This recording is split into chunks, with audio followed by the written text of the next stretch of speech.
Hello friends, welcome to our channel. Friends, आज आपण अतिशय महत्त्वाचा निर्णय पाहणार आहोत. माननीय सर्वोच्च न्यायालयाने दिलेला हा महत्त्वाचा निर्णय, लग्नानंतर आईवडिलांच्या बाजूने केलेले पी.एफ. नॉमिनेशन आपोआप रद्द.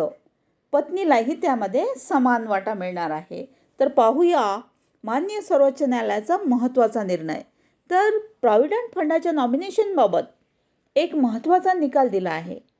कर्मचाऱ्याचे लग्न करण्यापूर्वी जर पालकांच्या नावावर नॉमिनेशन केले असेल तर विवाहानंतर ते नॉमिनेशन आपोआप संपुष्टात येते आणि GPFची रक्कम पत्नी व आईवडील यांच्यात समान वाटली जाते.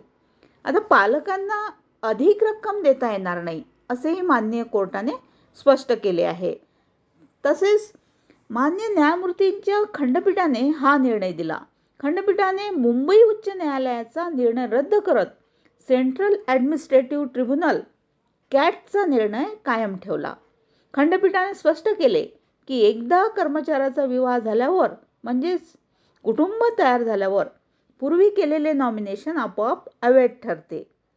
तसेच मृत कर्मचाऱ्याच्या GPFची रक्कम त्यांची पत्नी आणि आईवडील यांच्यात समान भागामध्ये वाटली जाईल.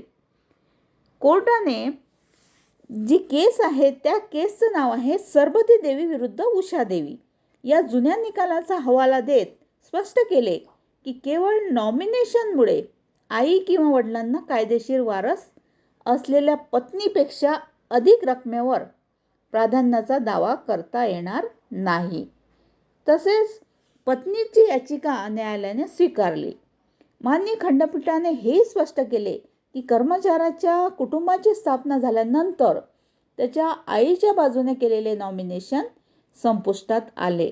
तर हा होता अतिशय महत्त्वाचा निर्णय मान्य सुप्रीम कोर्टाचा. थँक्यू.